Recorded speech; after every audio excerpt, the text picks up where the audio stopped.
بسم اللہ الرحمن الرحیم۔ السلام علیکم۔ کہتے ہیں کہ غزوہ خیبر کے موقع پر ایک اسودریگ نام کا ایک شخص تھا۔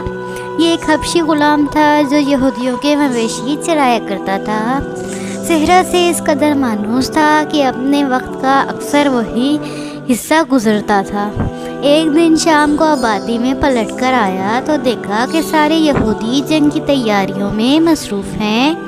تلواروں پر پانی چڑھایا جا رہا ہے، نیزے اور تیروں کی نوکیں سکل کی جا رہی ہیں۔ جگہ جگہ سپاہیوں کی قطار دیکھ کر اسے بڑی حیرت ہوئی۔ اس نے معتدلانہ لہجے میں دریافت کیا، یہ کس سے جنگ کی تیاری ہو رہی ہے؟ یہود نے جواب دیا، کیا تمہیں نہیں معلوم کہ عرب کے نخلستان میں ایک شخص پیدا ہوا ہے جو نبوت کا مدعی ہے، اور اپنے ساتھی اس کے ساتھ ہم مقابلے کی تیاری کر رہے ہیں۔ عنقریب اس کی فوج ہمارے قلعے کی فیصل تک پہنچنے والی ہے۔ یہ جواب سن کر چراوے کے لاشعور میں اچانک جستجوئے شوق کا ایک چراغ جل اٹھا، اور وہ حقیقت سے قریب ہو کر سوچنے لگا کہ بلا وجہ کوئی دیوانہ نہیں ہوتا، وہ بھی دیوانوں کی ایک فوج جو جان دینے کے لیے تیار کے ساتھ آئی ہے۔ یہ بادہ فریب کی متولی نہیں معلوم ہوتی۔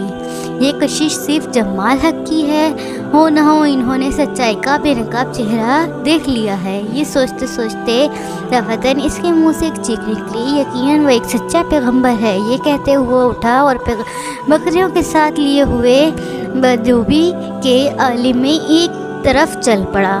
بالآخر وہ ایک سوراخ لگاتے لگاتے سرور کائنات صلی اللہ علیہ وآلہ وسلم کے لشکر میں پہنچ گیا۔ حضور صلی اللہ علیہ وآلہ وسلم کی بارگاہ میں عرض ہو کر اس نے پہلا سوال یہ کیا کہ آپ کس بات کی دعوت دیتے ہیں؟ حضور صلی اللہ علیہ وآلہ وسلم نے اس کے کشور دل کا دروازہ کھولتے ہوئے جواب دیا، اس بات کی کہ اللہ واحد لا شریک ہے۔ اس نے اپنے بندوں کی ہدایت کے لیے نبی اور رسولوں کا ایک طویل سلسلہ دنیا میں قائم فرمایا، جس کی آخری کڑی میں ہوں۔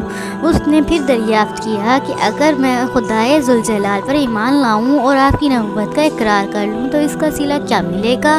فرمایا، عالم آخرت کی دائمی آسائش۔ پھر اس نے حقیقت سے قریب ہو کر اپنی بے مائگی کا اس طرح اظہار کیا، یا رسول اللہ صلی اللہ علیہ وآلہ وسلم، میں حبشی نسدار ہوں، میرے جسم کا رنگ سیاہ ہے، میرا چہرہ نہایت بشکل ہے، میں صرف ایک صحرا نور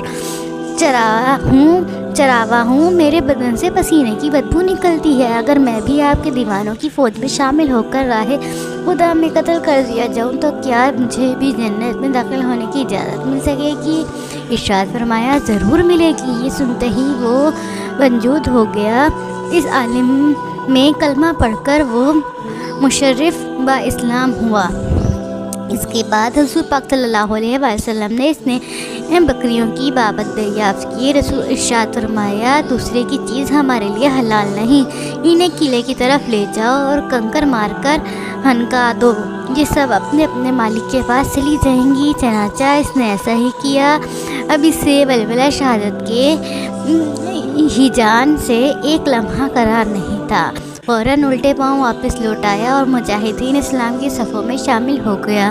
واقعات کے راوی بیان کرتے ہیں کہ دوسرے دن جب میدان جنگ میں سپاہیوں کی قطار کھڑی ہوئی تو جذبہ شوق کا اضطراب اس کے سیاہ چہرے سے شبنم کے سفید قطروں کی طرح ٹپک رہا تھا۔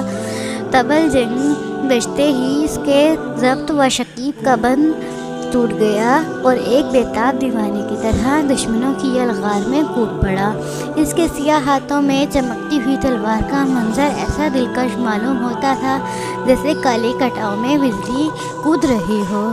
کہتے ہیں کہ نہایت بے جگری کے ساتھ اس نے دشمن کا مقابلہ کیا۔ زخموں سے سارا جسم لہولہان ہو گیا تھا، لیکن شوق شہادت کے نشے میں وہ دشمن کی طرح بڑھتا ہی گیا، یہاں تک کہ چاروں طرف سے اس پر تلواریں پڑیں۔ اب وہ نیم جان ہو کر زمین پر تڑپ رہا تھا اور گھائل جسم میں اس کی روح مچل رہی تھی کہ اب جنت کا فاصلہ بہت قریب رہ گیا تھا۔ لڑائی ہونے کے بعد جب اس کی نعش حضور پاک صلی اللہ علیہ وآلہ وسلم کے سامنے لائی گئی تو اس کے فیض و بخت انجام پر حضور پاک صلی اللہ علیہ وآلہ وسلم کی پلکیں بھیگ گئیں۔ فرمایا اسے جنت کی نہر حیات میں غوطہ دیا گیا، اب اس کے چہرے کی چاندنی سے فردوس کے بام و در جگمگا اٹھے ہیں، اس کے پسینے کی خوشبو میں حوران بہشت اپنے آنچل معطر کر رہی ہیں۔ جنت کی دو حسین حوریں اسے اپنے جھرمٹ میں لیے باغ کے خالد کی سیر کرا رہی ہے۔ سبحان اللہ۔ حضور پاک صلی اللہ علیہ وآلہ وسلم کے اس بیان پر بہت سے صحابہ کے قلوب رشک اس سے مچل اٹھے۔ اس کی فیروز بختی پر سب بہو حیرت تھے کہ اس نے اسلام قبول کرنے کے بعد سوائے جہاد فی سبیل اللہ کے اور کوئی عمل خیر نہیں کیا تھا۔ اس کے نامہ عمل میں نہ ایک وقت کی نماز تھی، نہ ایک سجدہ تھا۔